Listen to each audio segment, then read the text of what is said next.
Assalamualaikum warahmatullahi wabarakatuh. Yang terhormat Bapak Asep Rafiuddin, SEMM, selaku dosen pengampu dari mata kuliah Etika dan Tanggung Jawab Sosial Bisnis.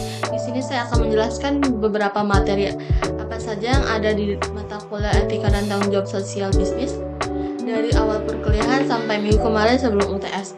Pertama-tama sebelum masuk, kenalkan, nama saya Zahina Melza Putri dengan NIM 22186, kelas RA3 semester 3 manajemen dari Fakultas Ekonomi dan Bisnis Universitas Lima Graha. Di sini ada beberapa materi yang saya akan presentasikan, yaitu 1. Perusahaan dan pemangku kepentingan, globalisasi dan etika bisnis, teori-teori etika dan relevansinya, tanggung jawab sosial perusahaan dan audit kerja sosial. 5. Hak kewajiban.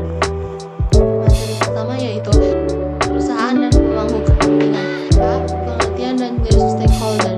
Stakeholder merupakan individu, kelompok manusia, komunitas atau masyarakat, baik secara keseluruhan maupun secara parsial, yang memiliki hubungan setara, kepentingan terhadap perusahaan, individu, kelompok maupun komunitas dan masyarakat. Dapat dikatakan sebagai stakeholder jika memiliki karakteristik seperti yang diungkapkan oleh Budiman DDK 2008, yaitu mempunyai kekuasaan, legalitas dan kepentingan terhadap perusahaan, terhadap perusahaan. Pihak yang berkepentingan dalam perusahaan dapat terdiri dari B. Jenis stakeholder.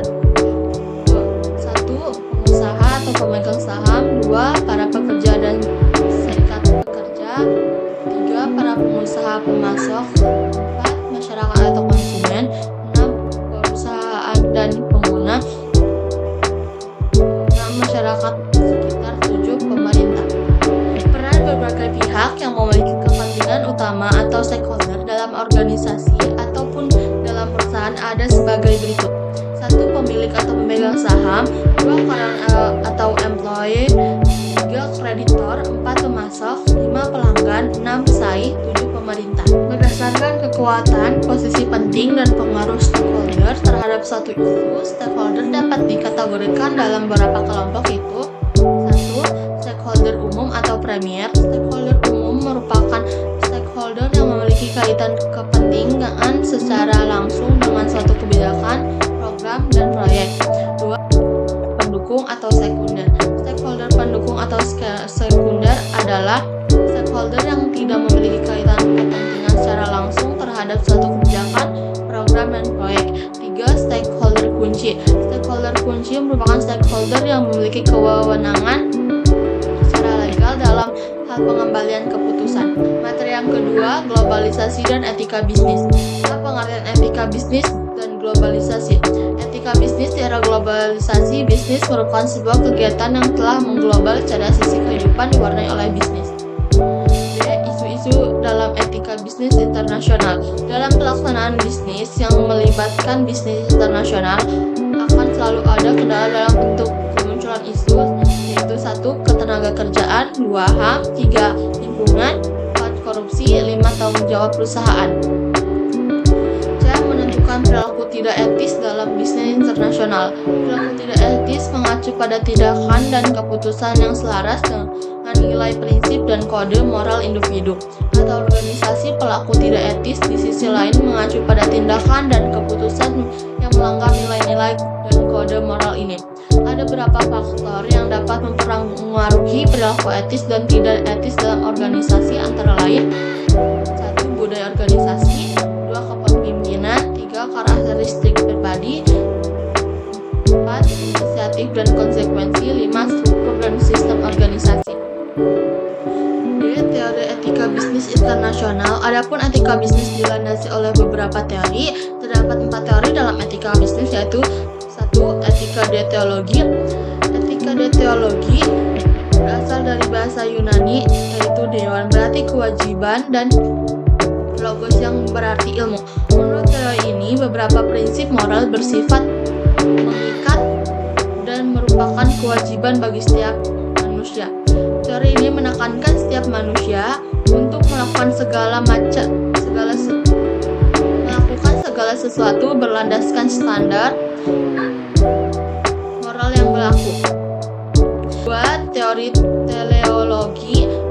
ini juga berasal dari bahasa Yunani yaitu telos, artinya tujuan, sasaran, atau hasil. Etika ini mengukur suatu perbuatan berdasarkan tujuan atau niat dari seseorang yang melakukannya.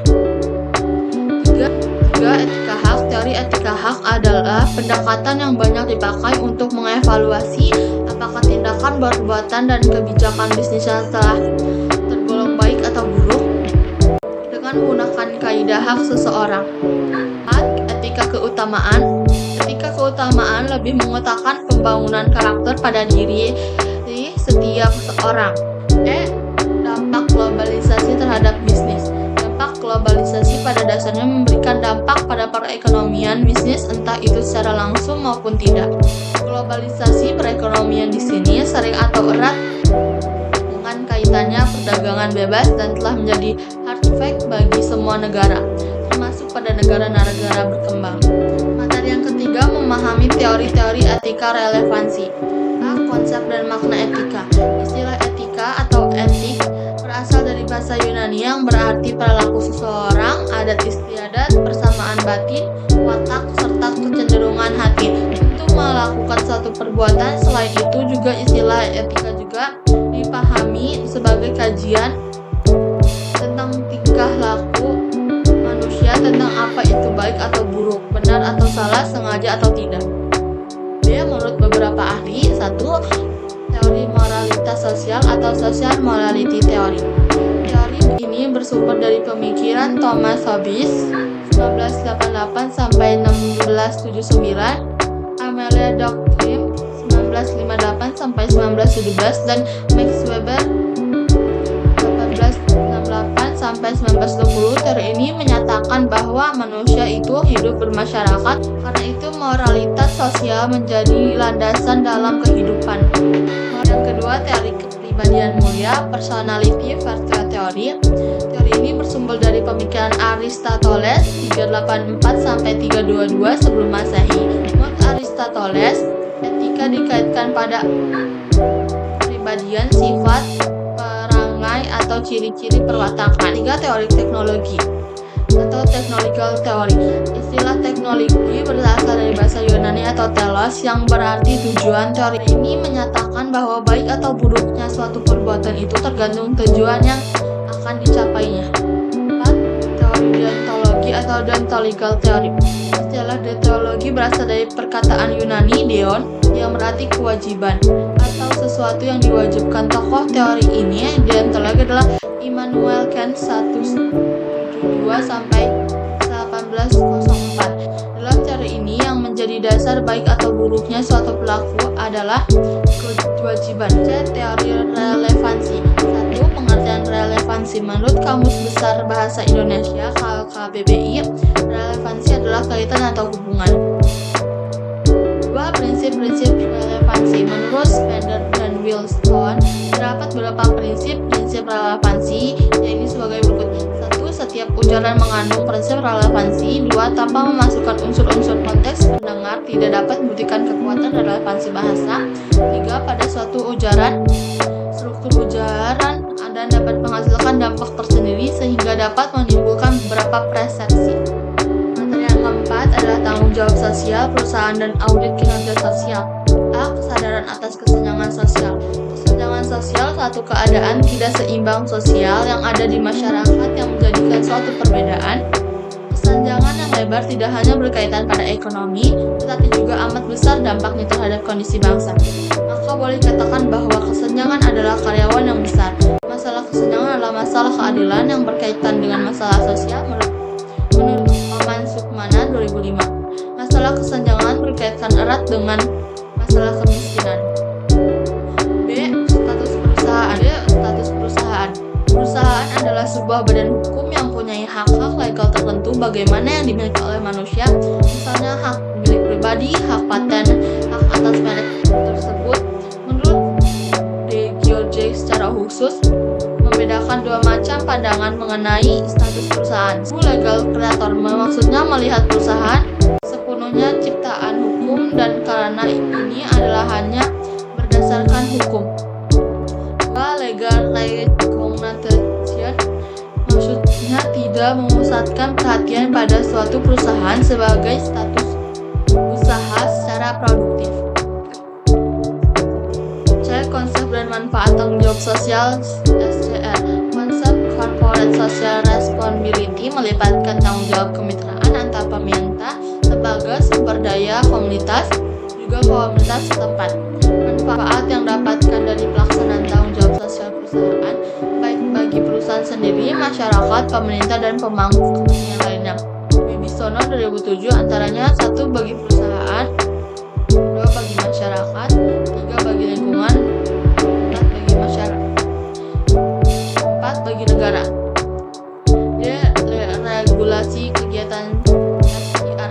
Corporate Social Responsibility atau tanggung jawab sosial perusahaan yang dianggarkan dan diperhitungkan sebagai biaya perusahaan yang pelaksanaannya dilakukan dengan memperhatikan kepatutan dan kewajiban yang tidak dilaksanakan, kewajiban tanggung jawab sosial dan lingkungan, dikenal sanksi sesuai dengan peraturan perundang-undangan.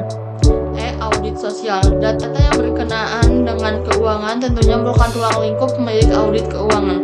Sedangkan audit sosial menurut Muciono 2011 adalah audit yang menyangkut pemantauan, penilaian, dan pengukuran dan prestasi perusahaan dan keterlibatan dengan masalah-masalah sosial. Di Indonesia belum ada standar mengenai review ataupun analisis kinerja sosial.